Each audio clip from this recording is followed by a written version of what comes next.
बिस्मिल्लाहिर्रहमानिर्रहीम, अस्सलाम वालेकुम। प्रोग्राम डायरेक्ट लाइन में खुश आमदीद। मैं हूँ आपका मेज़बान ज़ौक अहमद।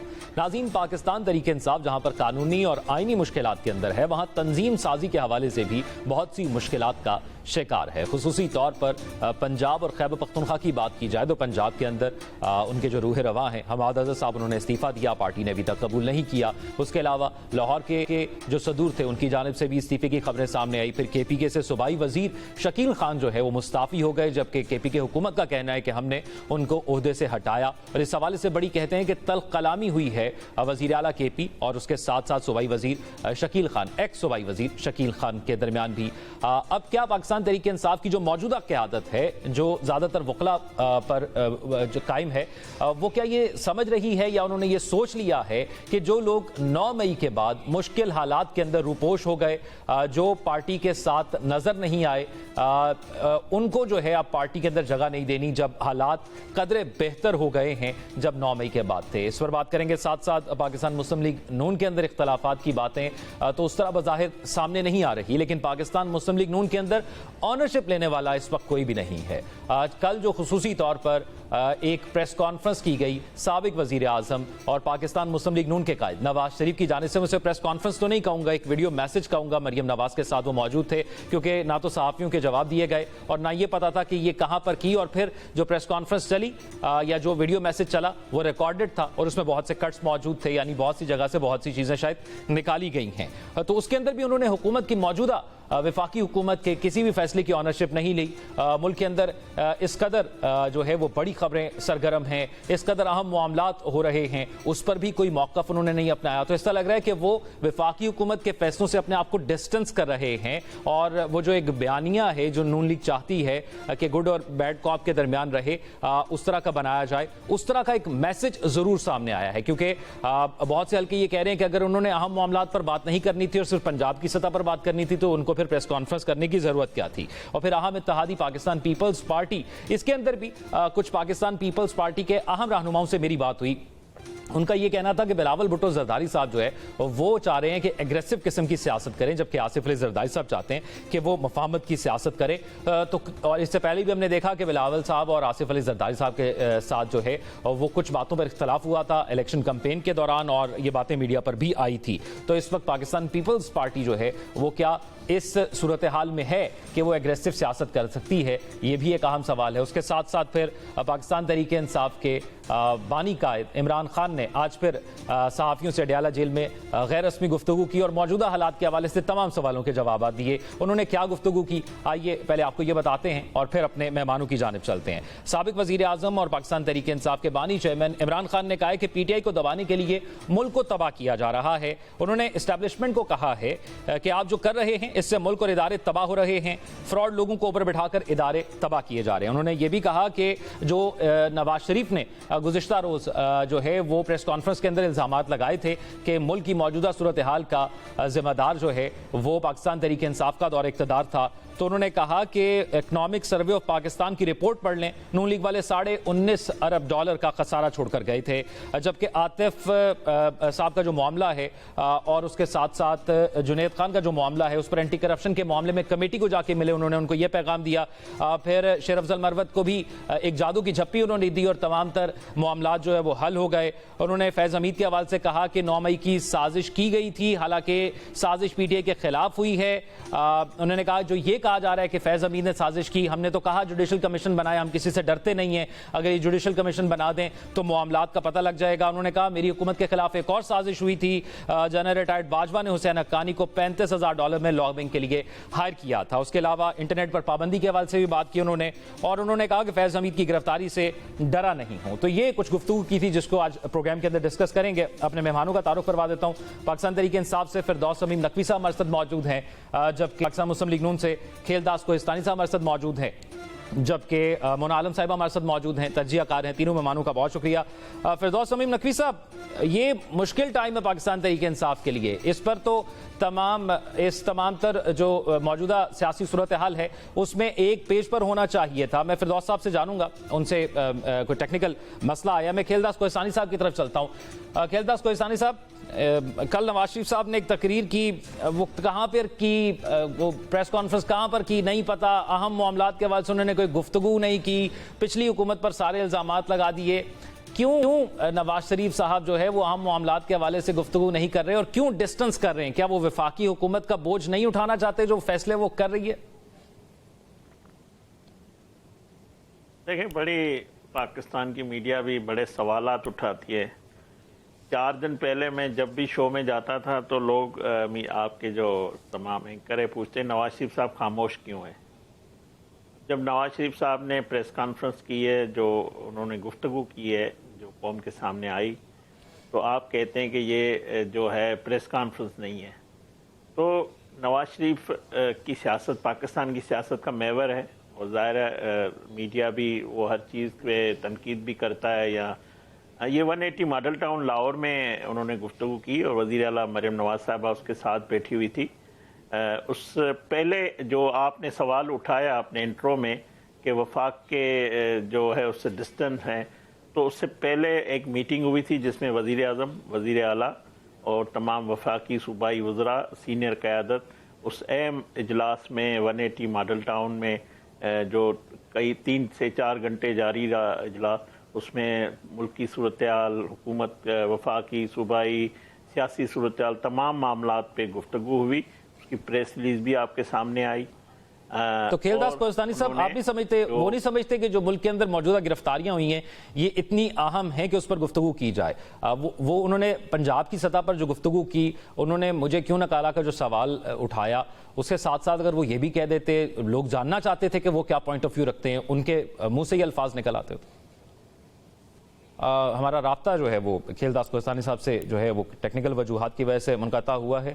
फिरदौस अमीम साहब, प्रोग्राम के आगाज़ में मैंने ये सवाल उठाया है कि पाकिस्तान इंसाफ इस मुश्किल वक्त में जहां पर एक पेज पर होना चाहिए, इख्तलाफात सामने आ रहे हैं। 22 तारीख को जलसे का ऐलान भी कर दिया गया है। अगर इन इख्तलाफात के साथ आप जलसे की तरफ जाते हैं तो फिर कैसे कामयाब बना पाएंगे? हमने इतनी एडवर्सिटीज को डील कर चुके हैं कि आई थिंक सो कि वील सरप्राइज यू अगेन।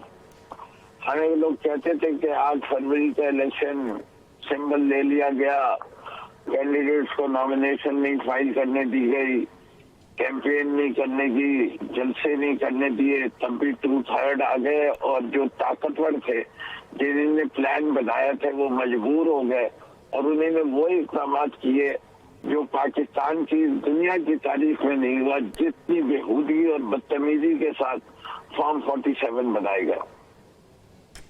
तो आप समझते हैं कि पार्टी ने कहीं ये फैसला तो नहीं कर लिया 9 मई के अंदर जो लोग रूपोश हो गए और फिर एक लंबे अरसे के बाद मंजर आम पर आए, मुश्किल वक्त में वो कहीं नजर नहीं आए, तो अब उनको पार्टी के अंदर उस स्टेज पर जहां पर वो तमाम तर पाकिस्तान तहरीक इंसाफ के कारकुनान से गुफ्तगू करेंगे, खिताब करेंगे, वहां पर जगह नहीं देनी? कहीं ये फैसला तो नहीं किया गया पार्टी के अंदर जो मौजूदा बाहर के आदत? ऐसा कोई, देखिए बात ये, एक फैसला हमने किया हुआ है।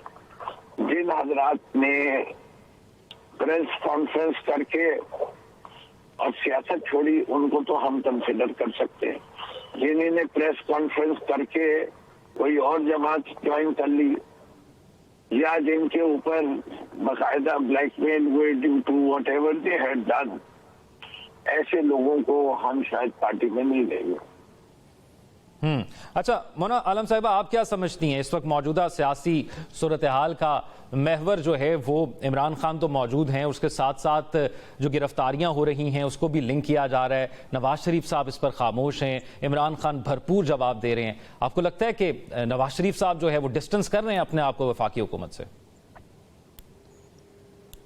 देखिए, बिल्कुल नवाज शरीफ साहब अगर पहले खामोश थे और अब जब वो सामने आए हैं तो मेरी तो इस पे इत्तला यही है कि उनको ये भी कहा गया है कि देखें अब आप खुश हों कि हम जनरल फैज के खिलाफ भी जो है वो कार्रवाई हो रही है और साकिब निसार साहब भी अब अगले हैं जो कि पकड़ में आने वाले हैं। तो आपके जो क्राइम जिनसे आपको प्रॉब्लम प्राइमरी आपके लोग थे जिनको आप अक्यूज करते थे, वो तमाम तरह अक्यूज जो है उनके खिलाफ एक्शन लिया जा रहा है। तो अब आप भी चुप्पी थोड़ी तोड़ें।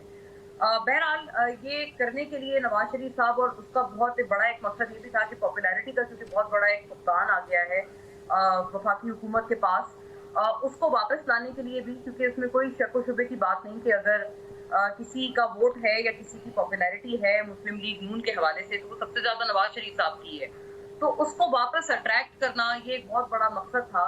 कि खास तौर पे कम से कम जो PMLN के अपने वोटर सपोर्टर्स हैं वो भी अपने आप को नवाज शरीफ साहब से सबसे ज्यादा रिलेट करते हैं, तो एटलीस्ट उनको वापस राग़िब किया जाए जमात की तरफ और उनकी पुष्टपनाही हासिल की जाए हुकूमत की तरफ से, हुकूमत के लिए। तो ये भी एक बहुत बड़ा पर्पस था प्रेस कॉन्फ्रेंस का, और सवाल उठाना मेरा ख्याल है फितरी बात है कि अगर वो चुप थे और नवाज शरीफ साहब ना सिर्फ चुप थे बल्कि बल्कि कौमी असेंबली में होने वाला बजट पे इजलास था, बाकायदा लिखकर अर्जी देकर नवाज शरीफ साहब ने उससे अपने आप को डिस्टेंस किया था और कहा था कि वो उसके अंदर शामिल नहीं हो पाएंगे। अपने प्रोग्राम में मैंने तो तकरीबन तमाम ही इनके जो वफाकी वज़रा हैं उनसे ऑन रिकॉर्ड भी पूछा है और ऑफ रिकॉर्ड भी पूछा है। ऑफ रिकॉर्ड तो उनका मिलता जुलता जवाब है, जो कि हम लोग भी सोचते हैं कि शायद नवाज शरीफ साहब जो है वो खुश नहीं है और हुकूमत उस तरह से ना बनी है ना उस तरह से चल रही है जैसे कि उनकी अपनी ख्वाहिश थी, और वो अभी भी खासे उनके दिल में कुछ रंजिशें हैं जो कि अनएड्रेस्ड हैं। ऑफ रिकॉर्ड तो यही जवाब मिलता है, लेकिन ऑन रिकॉर्ड वो कहते हैं उनके पास जवाब नहीं होता। सीधी बात है कि जब पूछा जाए कि आप एटलीस्ट बजट इजलास में तो नवाज शरीफ साहब को होना चाहिए था, जो उनके अपने ही भाई की हुकूमत का पेश करदा बजट का इजलास हुआ, उसमें क्या ऐसी मुसीबत आन पड़ी? नवाज शरीफ साहब ने लिखकर अपने आप को उससे दूर किया और कहा कि मैं इसमें शामिल भी नहीं हूँ। तो बहरहाल ये बातें सारी चीजें ऑन रिकॉर्ड हैं और सबके सामने हैं। सिर्फ मतलब ये कोई ऐसी बात नहीं है कि कयास सराइयों पे कहा जा रहा है कि वो अपने आप तो मोना साहब समझती हैं कि फैसले सारे वो कर रहे हैं लेकिन उनको ओन नहीं कर रहे, लेकिन आपको लगता है कि अभी भी फैसलों का महवर नवाज शरीफ ही है? शहबाज शरीफ कोई फैसला नहीं कर रहे, ये सारे फैसले कर नवाज शरीफ ही रहे हैं? नहीं, बिल्कुल नहीं। अगर वो फैसले कर रहे होते तो वो अपने आप को दूर तो ना करते ना। फैसले वो कर रहे होते तो वो तो फिर खुश होते कि सारे फैसले उनके किए जा रहे हैं, बल्कि गवर्नमेंट और हुकूमत उस तरह से नहीं चल रही जैसे कि 2013 में जब नवाज शरीफ साहब प्राइम मिनिस्टर थे। उसका जो तर्ज सियासत था वो उनके 90 की दिहाई के तमाम तर्ज सियासत से बिल्कुल अलग था, मुनफरिद था, और वो वाकई एक उनकी जो अप्रोच थी सियासत में 2013 वाली उनकी हुकूमत के दौरान बतौर वजीर आजम, वो एक लेफ्टिस्ट की अप्रोच थी नवाज शरीफ साहब की, और बिल्कुल एक आप समझे एक ब्रीज ऑफ फ्रेश एयर था जो कि नवाज शरीफ साहब का तर्ज सियासत 13 में था। उस चीज से तो बहुत दूर है शहबाज शरीफ साहब, और वही चीज नजर आ रही है, बहुत खुल के नजर आ रही है कि शहबाज शरीफ साहब, आपको पता है नवाज शरीफ साहब और दोनों का जो तर्ज सियासत है वो 180 डिग्री का उनमें फर्क है।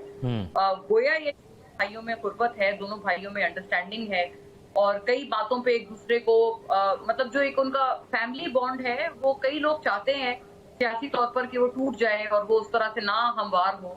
उनके हरीफ भी खास तौर पर बहुत चाहते रहे कि जी ये दो शायद अलग अलग पार्टीज बना लेंगे, ऐसा कुछ नहीं है, लेकिन उनका जो सियासी अप्रोच है वो बिल्कुल फर्क है। नवाज शरीफ साहब के बिल्कुल इस वक्त ना डिसीजंस हैं ना वो कोई ऐसा इनपुट देते हैं। हाँ, वो आवाम का भला चाहते हैं, वो रिलीफ चाहते हैं कि आवाम को मिले, ताकि ये कि उनको, क्योंकि पोस्टर बॉय बनाकर पेश किया गया था इस मतलब इलेक्शन में, तो वो ये भी चाहते हैं कि भाई इसके बदले कम से कम कुछ तो मेरी पॉलिसीज की या मेरे जो उनकी सोच है वोट को इज्जत दो वाली, कुछ तो उसकी झलक नजर आए हुकूमत में या हुकूमत। यानी आप समझते हैं कि जो इलेक्शन से पहले बयानिया था वो चाहते हैं कि कुछ ना कुछ उसकी झलक जो है वो नजर आनी चाहिए। खेलदास कोहिस्तानी साहब, ये फरमाइएगा, ये फैसले आप भी इजलासों के अंदर शरीक होते होंगे लाजमी तौर पर जहां पर नवाज शरीफ साहब होते हैं, आपकी आखिरी मुलाकात कब हुई नवाज शरीफ साहब से? और ये जितने फैसले इस वक्त वफाकी हुकूमत कर रही है, ये नवाज शरीफ साहब जो है इसकी हतमी मंजूरी दे रहे हैं या ये सब कुछ शहबाज शरीफ साहब ही कर रहे हैं जो फैसले हो रहे हैं? देखें, ऐसे तो ना कहें कि आखिरी मुलाकात कब हुई, मुलाकातें हमेशा होती रहती है, और जो लेकिन आपकी और हमारी मुलाकात में आज बड़ा खलल आ रहा है खेलदास साहब, और ये यकीनी तौर पर जो फायरवॉल आप लगा रहे हैं ना, ये उसी को भुगत भी रहे हैं आप। जी देखें, बात यह है कि जो आपने बात की कि नवाज शरीफ साहब के हिमायत और वफाकी हुकूमत को शामिल नहीं है, जब नवाज शरीफ साहब ने कल गुफ्तगू की है तो उन्होंने ये भी कहा कि वज़ीर आज़म शहबाज शरीफ साहब ने 200 यूनिट बिजली इस्तेमाल करने वालों को जो 84% है उनको 50 अरब की सब्सिडी दी है, और उनको जो जैसे बिल कम आए, उन्होंने उस हुकूमत की कारकर्दगी और उसका इज़हार किया है। तो बाकी वज़ीर आज़म डे टू डे बिजनेस जो है वो खुद ही देखते हैं, पूरी जो उसका वज़ीर आज़म हाउस में बैठकर वो फैसले करते हैं, जहाँ पे उनको नवाज शरीफ साहब की अपने कायद की रहनुमाई की ज़रूरत होती है तो वो ज़रूर लेते हैं, और बिल्कुल उनकी पूरी वफाकी हुकूमत और सूबाई हुकूमत को उनकी हिमायत और उनकी सरपरस्ती उसमें शामिल है।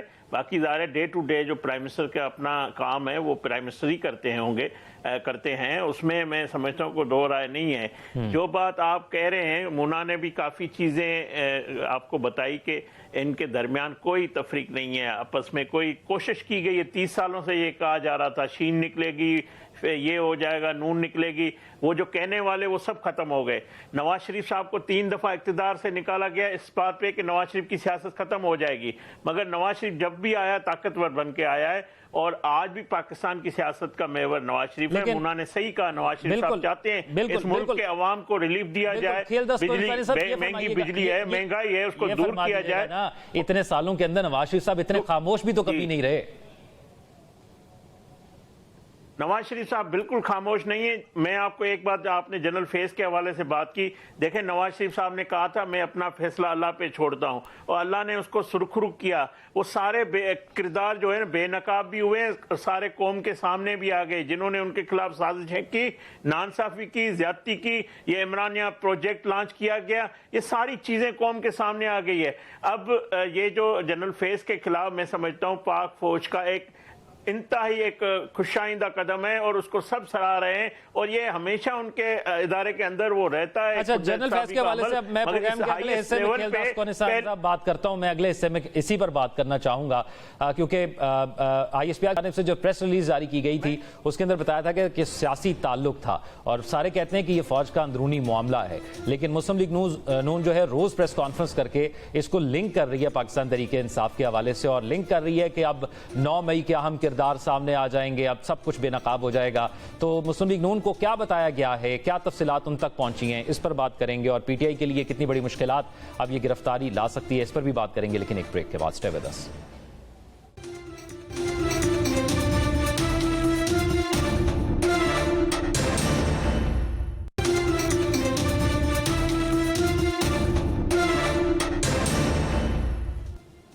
ब्रेक के बाद खुशामदीद नाज़रीन। आज भी जो है वज़ीर इत्तलात की जानिब से एक प्रेस कॉन्फ्रेंस की गई। उन्होंने कहा कि साकिब निसार हो या जो भी फैज़ हमीद की गिरफ्तारी के बाद मामलात आगे बढ़ेंगे। उन्होंने ये भी कहा कि बानी PTI ने मुल्क में तकसीम, नफरत और इंतशार की साजिश की है, और तमाम किरदारों को हम बेनकाब करेंगे। ये बयानी आज भी कायम रहा। मैं फिरदौस नईम नकवी साहब आपसे जानना चाहूँगा, बहुत से लोग ये कह रहे हैं आपकी जमात के हवाले से कि ऑफ द रिकॉर्ड वो बताते थे कि फैज़ हमीद साहब जो है वो बड़े राब्ते करते थे रिटायरमेंट के बाद हमसे, और हमें कहते थे कि इस तरह इस चीज़ को डील करो, इसका नाम लो। तो PTI वाले तो खुद बहुत खुश होंगे इस गिरफ्तारी के बाद कि ये राब्ते जो होना बंद हो गए। क्या ऐसा था, कुछ कोई राब्ता आपसे भी उन्होंने कभी किया हो? नहीं, मुझसे तो कभी आज तक राब्ता नहीं किया। दो के जब फैज हमीद साहब कराची को देखते थे और साउथ को देखते थे, मैं उस वक्त से उनको जानता हूँ। उस जमाने में तो कभी कभार कॉल आ जाती थी पूछने के लिए, लेकिन जब से रिटायर हुए कभी नहीं आई। और आप समझते हैं कि उनकी गिरफ्तारी से पाकिस्तान तहरीक इंसाफ के लिए कोई मुश्किलात हो सकती हैं? देखिए, आप ये सवाल पिछले एक हफ्ते से हमसे बार बार पूछा जाता है। हम कहते हैं कि भाई एक इंटरनल मैटर है आर्मी का, and let's justice be done. उनका जो निजाम है किसी आदमी को विक्टिमाइज नहीं करना चाहिए, इससे कि जुल्म का निजाम नहीं चल सकता। तो मेरे ख्याल से क्योंकि इस वक्त हम पाकिस्तान के अंदर पिछले 2 साल से जो चीजें देख रहे हैं कि इस मुल्क में अदल का निजाम नहीं है, जुल्म का निजाम है। ठीक है, आप समझते हैं इंटरनल मामला है, लेकिन आपकी पार्टी भी खुलकर बयानात बात अगर आप मुझे कहें तो असल में नवाज शरीफ साहब का भूल गए। वो आजकल नारा लगा रहे हैं मुझे क्यों बुलाया। अच्छा, ये भी जब से उनको तो बुलाया गया था चौथी दफा वजीर आजम बनाने के लिए, पूरी इलेक्शन कैंपेन हुई इसी तरह। पीछे से भाई ने चुनाव गोपा और वो बैठ गए, और इन भाई जो कह रहे हैं मुस्लिम लीग के, उनसे पूछे वो असेंबली में क्या कह रहा, मेरा दिल तो नहीं चाहता तुझे वोट देने को। ये सारी चीजें आ चुकी हैं, मीडिया दिखा चुका है, फिर भी ये कहते हैं कि नहीं जी तारीख माना PMLN का ब्रांड नवाज शरीफ है। बता दें, कहते हैं कि ये हमारा अंदरूनी मामला है, क्या क्यों नहीं बनाया नवाज शरीफ को प्राइम मिनिस्टर कैंडिडेट। वो तो नवाज शरीफ साहब ने खुद बता दिया था ना। नवाज शरीफ साहब ने कहा कि एब्सोल्यूट मेजॉरिटी नहीं होगी तो मैं नहीं करूंगा, वजीर आजम नहीं बनूंगा, तो उन्होंने खुद स्टेप डाउन कर दिया ना। सर, ये नवाज शरीफ साहब ने कितनी दफा ये काम किया, गद्दारी साहब मान सकते हैं, ऐसी हुकूमत उनको दे दे ये किसी ने उनसे करवाया है। अच्छा, किसी ने उनसे करवाया है, ये हम जान लेते हैं। मोना साहिबा हमारे साथ ही मौजूद हैं। मोना साहिबा, एक तो ये बताइएगा, ये जो जितने भी मामला चल रहे हैं और जो गिरफ्तारियां हो रही हैं, क्या एक डेमोक्रेटिकली इलेक्टेड वजीर आजम को एक सवाल अब उठाया जा रहा है कि उनका ट्रायल जो है वो फौजी अदालतों में हो सकता है? आपको लगता है कि इन गिरफ्तारियों के बाद एक डेमोक्रेटिकली इलेक्टेड जो प्राइम मिनिस्टर रह चुके हैं इस मुल्क के, उनका ट्रायल जो है वो फौजी अदालतों में जा सकता है? आपकी नजर में क्या है ये? देखिए, मैं तो हिमायत नहीं करूंगी, ना मैंने पहले की है कि जो हार्डेंड क्रिमिनल्स हैं या टेररिस्ट हैं, जिनको हम टेररिस्ट कहकर मुखातिब करते हैं, उनका ट्रायल बिल्कुल फौजी अदालतों में जो है वो होना चाहिए। और अभी राय ये नेशनल एक्शन प्लान का हिस्सा था। अब ये बात हो रही है कि इमरान खान साहब जो है वो हार्डेंड टेररिस्ट हैं। मैं बिल्कुल इस तरह की बात किसी के लिए नहीं कहूंगी, एक खासतौर पर फॉर्मर प्राइम मिनिस्टर के लिए, कि जिनको हम ये कहें कि वो जी हार्डेंड टेररिस्ट हैं। क्योंकि देखिए, आपका जो अपना भी जो अदालती निज़ाम है, शवाहिद मौजूद हैं, बहुत सारी चीज़ें हैं, ऑन रिकॉर्ड हैं, बहुत सारी चीज़ें हैं जो हम सोचने पे जिसकी वजह से मजबूर होते हैं कि इनके कारकुनान और इनके जो लीडरान हैं बिल्कुल वो 9 मई को बयानात क्यों दे रहे थे, इस तरह के इश्तियाल क्यों दिला रहे थे और खुशी क्यों मना रहे थे कि जी वो अवाम ने रेड लाइन क्रॉस कर दी वगैरह वगैरह। ये बातें सोचने पे ज़रूर मजबूर करती हैं कि ये सब क्यों हो रहा था। लेकिन फिर भी मैं कभी भी इस तरह की बात नहीं करूंगी कि मिलिट्री कोर्ट में किसी सिविलियन का जो है वो ट्रायल, और वो भी वो जो मतलब फॉर्मर प्राइम मिनिस्टर रहा हो उनका ट्रायल चलाया जाए, क्योंकि ये एक बहुत मनसी रिवायत है। और अगर ये शुरू हो गई तो इमरान खान साहब, मैं आपको बताऊं, सबसे पहले होंगे। और वो अगर वो प्राइम मिनिस्टर भी बन गए तो वो सबसे पहले होंगे कि वो कहेंगे सबसे पहले तो ये पकड़ो ना नवाज शरीफ को, जरदारी को और शहबाज शरीफ को, मरियम को, किसी को ना छोड़ा जाए और सबको मिलिट्री कोर्ट्स में जो है उनका ट्रायल भी चलाया जाए और उनको डी चौक के ऊपर जो है वो सजाएं भी दी जाएं। तो वो तो इमरान खान साहब, आपको पता है, उस ब्रांड ऑफ पॉलिटिक्स में यकीन रखते हैं। तो आई थिंक सबसे पहले वो ही वाली बात करने वाले हो जाएंगे अगर इसकी हिमायत की जाए इस वक्त। तो ये तो हमारी हिस्ट्री में मोना साहिबा रहा ना कि जो कानून साजी हुकूमत वक्त में रहते हुए हुक्मरान करता है, बाद में उसी का नुकसान उसको भी होता है। जी, और मेरा ख्याल है किसी को ये बात नहीं भूलनी चाहिए। अफसोस की बात ये है कि ये मिसालें मौजूद हैं, लेकिन जब गवर्नमेंट में लोग आते हैं तो ये बहुत आसानी से भूल जाते हैं, और जब अपोजिशन में आते हैं तो इनको याद आ जाती है। तो किसी को नहीं भूलना चाहिए ये कि कड़ा वक्त किसी पे भी आ सकता है। और ये सारे लोग जो हैं, ये सिर्फ just a matter of time कि ये अभी जो ट्रेजरी बेंचेस पे हैं ये कल अपोजिशन में होंगे, और जो अपोजिशन वाले हैं वो वहाँ हुकूमत में बैठे होंगे। ठीक है, मैं सिर्फ एक बात का इजाफा करना चाहती हूँ, वो फैज हमीद साहब के हवाले से बात है जो कि अभी यहाँ चल रही है। मुझे लगता है गवर्नमेंट को इसका क्रेडिट नहीं लेना चाहिए, बिल्कुल भी नहीं लेना चाहिए, क्योंकि इन बेचारों का तो ये हाल था कि जो फैजाबाद धरने के ऊपर जो रिपोर्ट थी, जो अब से कुछ माह पहले हुकूमत ने तरतीब की थी, उसमें इनके अपने फेडरल मिनिस्टर, इनके अपने सेक्रेटरी जनरल भी एहसन इकबाल साहब भी कह चुके हैं कि उस पूरे धरने में कोई साजिश नहीं थी। क्लीन चिट दे के आए। जबकि नवाज शरीफ साहब तो एक तरह से तस्बीह पढ़ा करते थे उस वक्त पे कि जी ये फैज हमीद ने मेरे खिलाफ लोगों को लाकर बिठा दिया है और मेरी हुकूमत को उल्टाने के लिए ये लोग लोगों को लाए हैं, ये साजिश की गई है। पूरे की पूरी इनकी अपनी गवर्नमेंट ने, इनके भाई की गवर्नमेंट ने, जब इनको कहा, सुप्रीम कोर्ट ने कहा कि आप रिपोर्ट बनाएं फैजाबाद के ऊपर और आप बताएं हमें कि किसने साजिश की थी, तो इन सब ने सरेंडर कर दिया, इन सब ने अपने हाथ खड़े कर दिए, हथियार डाल दिए।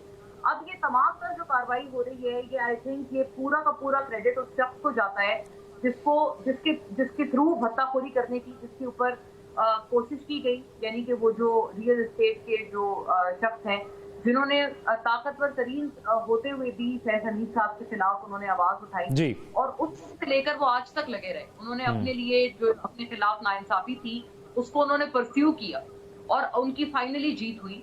और बहुत मतलब सीरियस एलिगेशन है कि किसी के घर जाकर इस तरह से उसकी फैमिली को ज़दोकोब करना, उससे भत्ता लेने की कोशिश के फिराक में, और ये तमाम सारी चीजें बिल्कुल ऐसे ही आप सही फरमा रही हैं। लेकिन उसके साथ साथ फिर ISPR ने एक चीज़ एडिशन भी ऐड कर दी ना कि रिटायरमेंट के बाद वो अपने इख्तियारात का कुछ इस्तेमाल करते रहे, कुछ सियासी रवाबित भी रहे, फिर और गिरफ्तारियों का भी कह दिया। जी, वो प्रोब करें, ISPR जरूर प्रोब करें, लेकिन हुकूमत और PMLN खुदारा इस बात का क्रेडिट। ठीक है, खेलदास कोहिस्तानी साहब, जब बात की जाती है इनफरादी तौर पर आपकी जमात के लोगों से और आपसे भी, तो कहा जाता है कि ये फौज का अंदरूनी मामला है, फौज इसको देख रही है, लेकिन प्रेस कॉन्फ्रेंसेस आप रोज करते हैं। हमें भी शेयर करें, क्या बताया गया इस गिरफ्तारी से मुतल्लिक इदारों ने आपको? देखें, बिल्कुल सही बात है, ये एक इंटरनल आर्मी का जो है उन्होंने कार्रवाई की है, और ये खुशाइंदा अमल है कि इस हाईएस्ट लेवल पे पहली दफ़ा हुआ है और जो पूरी कौम ने के सामने रखी गई बात, तो कोई भी कानून के सामने कोई बड़ा नहीं है। आइन और कानून में जिसका जो एहतसाब है वो होना चाहिए, और जो तरीक़ेकार पाक फौज के इदारे का है बतौर इदारा, वो अपने तरीके से वो कर रहा है। मुना साहबा जो कह रही है कि हमने कोई क्रेडिट लेने की कोशिश नहीं की, और मुना साहब को मैं ये भी याद दिलाता रहूँ, मुशर्रफ के खिलाफ आर्टिकल हमने लगाया था, हमारी हुकूमत ने लगाया था, और उसकी कीमत हमने अदा की है। ये भी आपको पाकिस्तानी कौम की यादाश्त थोड़ी कमज़ोरी है, वो बता दूं कि ये उसका क्रेडिट हमने हमेशा लिया है और उसकी कीमत भी हमने अदा की है। जो बात जो इंक्वायरी होनी है उनके इदारे में अंदर होनी है। मैं जो क्रेडिट हम ले रहे हैं, जो बात हम कर रहे हैं, वो ये है कि मैंने पहले भी आपको कहा, नवाज शरीफ साहब ने कहा था मैंने अपना फैसला अल्लाह पे छोड़ा है, और अल्लाह ने उसको सुरखरू किया, और सारे किरदार जो साजिश में मलूस थे वो बेनकाब हुए एक एक होकर। जब 21 अक्टूबर को नवाज शरीफ साहब आए थे तो उन्होंने किसी इंतकाम की बात नहीं की, लेकिन आपके वजीर इत्तलात कह रहे हैं कि बानी पीटीआई की सहूलतकारी फैज हमीद और बाकी अफसरान कर रहे थे, आप तो यकीन से कह रहे हैं, अभी तो कोई बात सामने नहीं आई। नहीं, इसमें कोई छुपा राज नहीं है। ये सारी चीजें सिर्फ general Faiz Hamid, lieutenant general Faiz Hamid तक बात नहीं है। ये वो किरदार भी हैं जो जजेस हैं जिन्होंने पानामा का बहाना बना के अकामा में नवाज शरीफ साहब को निकाला, और जिसने आखिरी 9 मई के बाद गुड टू सी यू का, ये सारे वो जजेस हैं जिन्होंने सहूलतकारी की है, और ये सारे कौम के सामने उनका किरदार भी आएगा और आना चाहिए, तारीख को दुरुस्त होना चाहिए। जो बात आप कह रहे हैं, हमारी कोई जाती नवाज शरीफ की कोई अना नहीं है, कोई इंतकाम नहीं है। नवाज शरीफ साहब ने उस बात पे ख़त्म कर दिया था कि मैं मुल्क की मईशत मुझे ठीक करनी है, मुल्क के अवाम को जो मसाइल हैं, जो चैलेंजेस हैं, उससे निमटना है। जो बात आपने 9 मई के हवाले से की, देखें अगर बरतानिया में कोई फसाद होता है तो 3 दिन में उनके खिलाफ कार्रवाई हो जाती है, हुजूम के खिलाफ, उन इंतशारियों के खिलाफ। 1 साल हो गया पाकिस्तान का जो हमारा अदालती निज़ाम है, जहाँ पे उसको आज तक किसी को सजा नहीं हो सकी। वो सारे दन दना के वो जो फसादी है, जो इंतशारी है, वो घूम रहे हैं। और ये केस मैं समझता हूँ 9 मई पाकिस्तान की रियासत का केस है। ये 25 करोड़ अवाम का है जो उन्होंने जुर्म किया है, जो हुजूम ने किया है। और पीटीआई एक जमात नहीं है, पीटीआई एक जमात नहीं है, ये एक हुजूम है, एक टोला है फसादी। इस फसादी टोले का खात्मा होना है, ये मैं आपको बता दूं। इसको कानून के मुताबिक कुचलना चाहिए। अगर कोई अदालती निजाम में इनके सहूलतकारी है। मैं उनसे पूछ लेते हैं फिरदौस अमीम नकवी साहब, ये जो बातें अब चलना शुरू हो गई हैं कि अब फौजी अदालतों में ट्रायल आपके लीडर का इस गिरफ्तारी के बाद हो सकता है, इस पर एक कमेंट कीजिएगा, और फिर जो बातें खेलदास साहब ने की आपकी पार्टी के हवाले से। ये देखिए, खेलदास साहब का बयानिया कुछ भी हो, पाकिस्तान के अवाम ने 8 फरवरी को 17 सीटें इनको दे के नवाज शरीफ की जितनी सुर्खरू है बता दिया। अभी भी मैं चैलेंज करता हूँ कि नवाज शरीफ साहब तरह कोई निकले तो ना सड़क पे, पाकिस्तान के अवाम उनको जूते ना मारे तो बात है। इसलिए जो कुछ उन्हें ये अल्फाज जूते तो आप लोगों को लग रहे हैं, जूते आप लोगों को लग रहे हैं, और आप लोग जिन्होंने शोधा की तस्दीक की है, शोधा की तस्दीक की है, आप जैसे गिरे हुए दुनिया में नहीं देखे हैं, दुनिया में मैंने नहीं देखे। आप इस तरह की जबान इस्तेमाल कर रहे हैं। जो 9 मई को फिरदौस साहब को अपना मौक़िफ़ सामने रखने दें। खेलदा साहब, फिरदौस साहब को बात कंप्लीट करने दें, फिर आपसे मौक़िफ़ जान लेते हैं। जबान इंसानों वाली इस्तेमाल करे, जबान इस्तेमाल करे, वरना उसका उसी जबान में मैं जवाब दूंगा जो ये गुफ्तगू कर रहे हैं। ठीक है खेलदा साहब, फिरदौस साहब को सुन लेते हैं। जी फिरदौस साहब, देखिए इन्हीं ने जो अल्फाज इस्तेमाल किए थे, मुझे उसके ऊपर मजबूरन ये अल्फाज इस्तेमाल करने पड़े। ये नहीं कहते ना जो कुछ इन्हीं ने कहा है। पाकिस्तान की एक सियासी पार्टी है, एक सियासी पार्टी का वाहिद तरीका जो होता है उसको आप इलेक्शन के जरिए हरा के आप साबित कर दें कि ये लोग जो है अवाम ने इन्हें मुस्तरद कर दिया। वरना तो आप देखिए बड़े बड़े डिक्टेटर आए, अभी हसीना वाजिद की पूरी कहानी बांग्लादेश की देख लीजिए, इकोनॉमिक तरक्की सब कुछ, लेकिन उसके ह्यूमन राइट रिकॉर्ड की वजह से अवाम जो है खड़ी हो गई। तो सुरखरू कौन होता है या नहीं होता, सुरखरू वही होता है जो सच्चा और खरा होता है। और जो खरा होता है ये नहीं कि भाग जाए मैदान से, हर दफा भगोड़ा होता है। अच्छा फिरदौस साहब, मुझे एक ब्रेक की तरफ जाना है, लेकिन मैं वापसी में ना आपसे एक सवाल जरूर करना चाहूंगा कि क्या इमरान खान खुद नहीं जाना चाहते या उन्हें मौका ही नहीं दिया जा रहा भाई जाना का? ये मौना साहब से भी जाना चाहूंगा, लेकिन एक ब्रेक की तरफ कहा जा रहा है, उसके बाद लौट के आते हैं तो फिर इस पर गुफ्तगू करते हैं।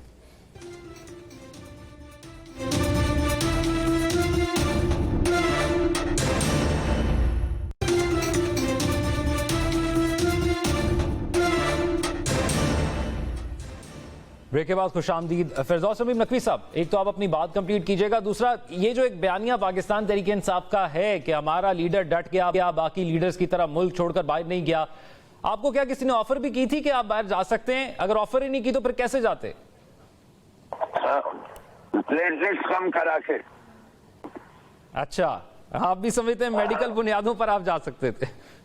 नहीं, बहुत सारी बुनियादों पे माफी मांग के भी जा सकते थे। यानी आपको लगता है कि आपको ऑफर हुई थी जिसको आप लोगों ने रिजेक्ट किया बाहर जाने की? नहीं, प्रेशर कैसे बनाया जाता है? प्लेटलेट्स कम करके जाली तरीके से। तो इसके अलावा और कोई ऑफर नहीं आई थी आपके पास? मतलब आप खुद ही प्रेशर बिल्ड करते? फिरदौस साहब माजरत के साथ, आपकी आवाज सही नहीं आ रही, डिस्टॉर्शन आ रही है बहुत ज्यादा बीच में। मैं मोना साहिबा की तरफ ये सवाल लेके चलता हूं, दोबारा कनेक्ट करते हैं आपको, इस गुफ्तगू का हिस्सा बनाते हैं। मोना साहिबा, आपको लगता है पीटीआई का बड़ा स्ट्रांग बयानिया है ये कि जो है वो हमारा लीडर जो है वो इस मुल्क के अंदर ही मौजूद है, हम बाहर नहीं गए? आपको लगता है ऑफर ही नहीं किसी ने की और ना इस सिचुएशन के अंदर कोई था कि वो ऑफर करता, क्योंकि सबके तो खिलाफ इमरान खान हो गए, सब पर तहफ्फुज़ात उन्होंने जाहिर कर दिए, या ऑफर की गई होगी, वो यहाँ पर मौजूद हैं, वो एक नई सियासी तारीख रकम कर रहे हैं? देखिए, जो बात है वो करनी चाहिए, और मैं नहीं जानती ऑफर की थी या नहीं की थी, लेकिन मैं इतना जरूर जानती हूँ और ये हम सब जानते हैं कि इमरान खान साहब ने कभी भी ये शिकायत नहीं की कि उनकी तबीयत खराब है और वो अस्पताल मुंतकिल होना चाहते हैं, या उनके अस्पताल को जो है वो सब जेल करार दे दिया जाए। ये बातें रिकॉर्ड का हिस्सा है, और ये आप उनके जो दुश्मन भी हैं, अगर उनका कोई बयानदार दुश्मन है तो वो भी इस बात से इनकार नहीं करेगा। तो जिसके बारे में जो बात है वो करनी चाहिए। दूसरी तरफ ये कि देखिए, हम कोई इनसेंसिटिविटी नहीं दिखा रहे कि जो लोग जिनकी खुदा ना खास्ता तबीयत खराब है हम कह रहे हैं हाँ जी आपकी तबीयत क्यों खराब है। अल्लाह सबको सेहत दे। नवाज शरीफ साहब का सीरियस हेल्थ इशू था, ठीक है, इस वजह से इस बिना पे उनको ना सिर्फ जेल से निकाला गया बल्कि उनको इलाज के घर से बाहर भी भेजा गया। और इसी हुकूमत ने, और उस वक्त की हुकूमत ने जो आज ऑपोजिशन के अंदर है, उन्होंने खुद भेजा। जी बिल्कुल, उन्होंने खुद भेजा, लेकिन उन्होंने भी जो भी है उनकी सेहत के कंसिडरेशन में भेजा ना। अगर ये भी इमरान खान साहब भी उनकी अपनी सेहत के हवाले से इसी तरह की एप्रीहेंशन बताने लग जाते हैं, या वो सब अपनी पार्टी के थ्रू भी बताने लग जाते हैं कि उनकी तबीयत भी बहुत खराब हो गई है।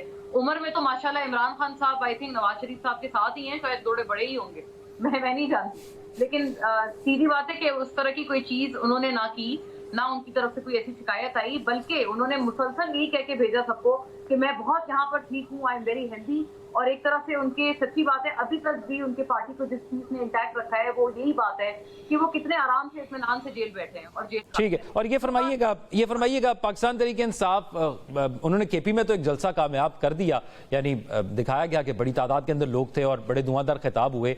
अब 22 तारीख की डेट दी गई है इस्लामाबाद में जलसे के हवाले से, और कहा गया है कि इजाजत मिले ना मिले इंतजामिया से हम करेंगे, लेकिन माजी करीब के अंदर जब उनको इंतजामिया ने कहा कि आपको इजाजत नहीं है तो वो मान गए कि हम जलसा नहीं करते। आपको लगता है इस बार वो जलसा कर गुजरेंगे? देखिए, मुश्किल है, क्योंकि उसकी रीजन ये है कि उस तरह से ये लोग यहाँ पर एनर्जाइज नहीं कर पाते हैं लोगों को, कारकुनान को। ऑब्वियसली हर किसी को पकड़ पकड़ का यहाँ डर है, और उस डर की वजह से इनको भी पता है कि लोग निकलने से जो है वो गुरेजा हैं। अपने सूबे में तो कर सकते हैं, वहां तो सच्ची बात है स्टेट मशीनरी भी यूज होती है, हर दफा होती है, मतलब इसमें मुझे कहने में कोई वो नहीं है। अगर मैं कहूँ नहीं इन्होंने पूरा अपने दम पर ही जलसा किया है, या कोई भी सूबाई हुकूमत अपने सूबे में अपने दम पर जलसा करती है, तो ऐसा नहीं है, ये फार फ्रॉम रियलिटी है। हर कोई स्टेट मशीनरी यूज करता है और सरकारी दफातर से लोगों को लाया जाता है। ये केपी में भी हुआ है, ये इससे पहले पंजाब में भी जितने जलसे हुए हैं इसी तरह से होते आए हैं। मैं एक बात का इजाफा करना चाहती हूँ, हीनदास साहब ने एक बात की, उन्होंने कहा कि ये नवाज शरीफ ने आर्टिकल 6 लगाया था मुशर्रफ पे, इसी की सजा भुगत रहे हैं। मैं मानती हूँ भुगत रहे हैं, बल्कि मैंने ही आपसे पहले कमेंट किया था कि 2013 में उन्होंने एज ए लेफ्टिस्ट गवर्नमेंट की थी बतौर प्राइम मिनिस्टर, लेकिन उस सिले को वो दोबारा नहीं भुगतना चाहते हैं। बिलखुसूस अपनी जब उनकी बेटी चीफ मिनिस्टर बनी हुई है तो वो नहीं चाहते हैं कि वही सिला दोबारा भुगतना पड़ जाए इन लोगों को, इसीलिए नवाज शरीफ साहब चुप हैं। और इसीलिए जब बाकायदा आप, ठीक है आपने अल्लाह के हवाले अपना मामला कर दिया, लेकिन अल्लाह ताला भी कहता है कि आप गवाही तो दे सकते हैं ना, अगर आपके साथ नाइंसाफी हुई है आप गवाही तो दे सकते हैं। ठीक है, यानी हाँ आप बात करें, मैं मुख्तसर वक्त तक खेलदास साहब ये फरमाइएगा, खेलदास साहब मुख्तसर वक्त तक खेलदास साहब ये फरमाइएगा, 22 तारीख को पीटीआई जलसा करने जा रही है, आप लोग की हुकूमत को रुकावट तो नहीं बनाएगी? देखें, हम किसी इंतशार और फसाद को इजाज़त नहीं देंगे। अगर कोई सियासी एक्टिविटी करना चाहता है वो उनका हक है, बिल्कुल करें, मगर जिस तरह मैं आपको बताऊं, ये अदालत में जाते हैं, पहले ये दरख्वास्त देते हैं कि हमें इजाज़त नहीं मिल रही, फिर पीछे से खिड़की में इनके सहूलतकार जजेस बैठे हुए हैं जो कहते हैं कि हमें इजाज़त ना दो। ये सारा ड्रामा जो है, मैं आपको बताऊं, ये जो कुछ इस मुल्क के साथ ज़्यादती, नाइंसाफ़ी, इमरानिया, फसादी प्रोजेक्ट लॉन्च करके किया। खेलदास साहब से राब्ता मुनक़ता हो गया। फिर फिरदौस साहब, लास्ट कमेंट ये बताइएगा कि 22 तारीख को अगर इजाजत ना भी मिली तो आप लोग पहुंचेंगे इस्लामाबाद? पिछले जलसे का ले लीजिए, पिछला जलसा जो था किसने कैंसिल किया? पीटीआई ने कैंसिल किया या जो डरगो थे उन्हीं ने किया? किस दिन को किया? शामियाना लग गया, तंबू लग गया, शादी का पूरी इंतजाम हो गया, स्टेज सेट हो गया, और उसके बाद उन्हीं ने आके कहा कि कमिश्नर साहब ने वापस ले लिए, एनओसी कैंसिल कर दिया। भाई कापे किसकी टांगे थी? तो किसकी कापे टांगती है वो कैंसिल करते हैं।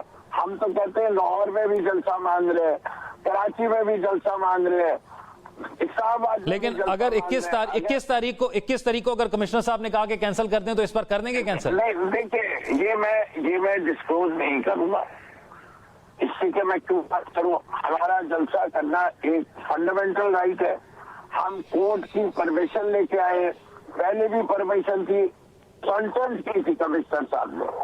ठीक है, यानी ये फंडामेंटल राइट, और आप इस बार जो है इसको मुकम्मल करेंगे। इस पर पाकिस्तान तहरीक इंसाफ कह रही है कि हम जलसा करके दिखाएंगे। बहुत शुक्रिया तमाम मेहमानों का। प्रोग्राम का वक्त खत्म हुआ जाता है, इंशाल्लाह आपसे कल मुलाकात होगी। अल्लाह हाफिज।